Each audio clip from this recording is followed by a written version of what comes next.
We've taken the honey off of this colony. It's the end of the season and it's a great time to check on our Varroa levels within the population. First thing we need to do though is find the queen. So we're going to go in, find the queen, and make sure that she is sequestered before we start taking bees to look for Varroa levels.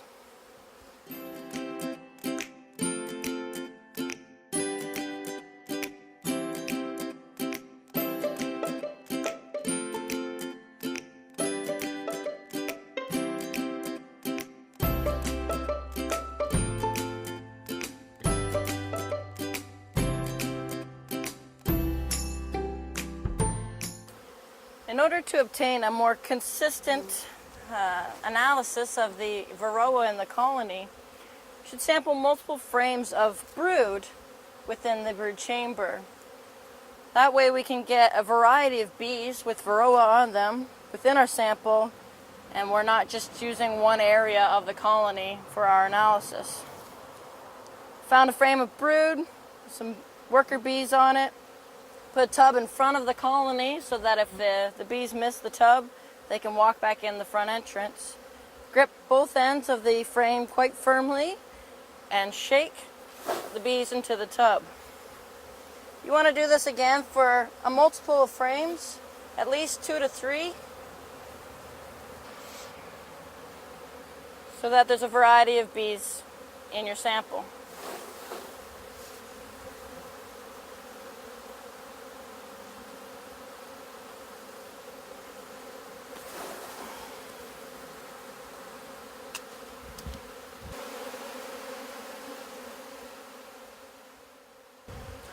One final method of looking for Varroa mites within the brood chamber, a sampling method, is the sugar dust. We've taken a mason jar, replaced the snap lid with a screen that allows the Varroa mites through, but the bees cannot get out.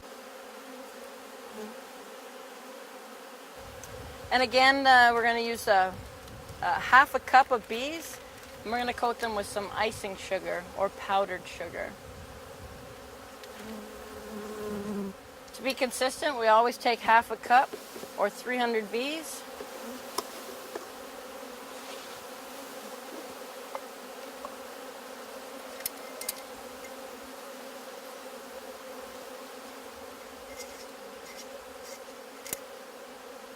Close them back up.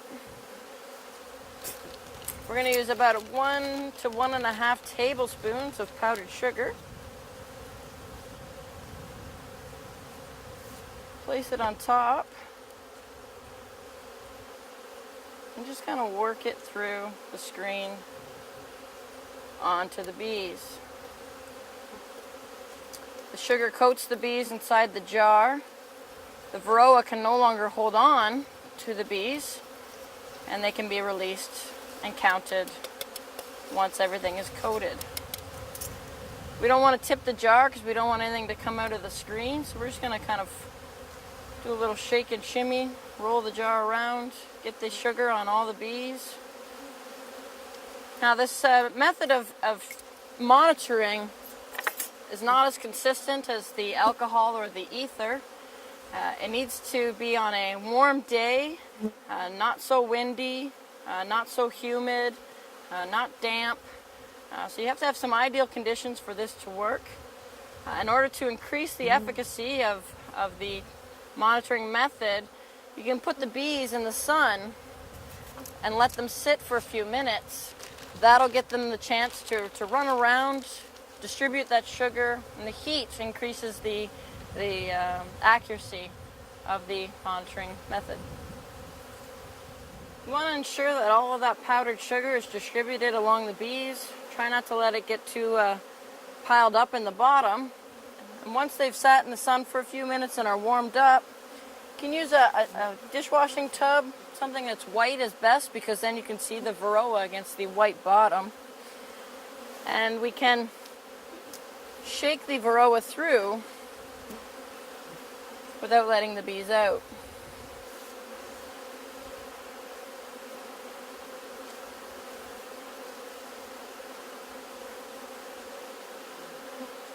We don't want to shake them too hard.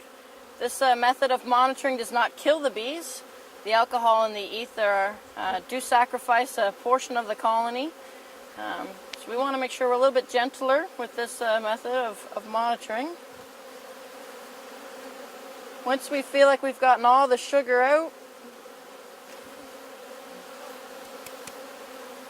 you can let the bees go in the colony, and they can be a treat for those at home.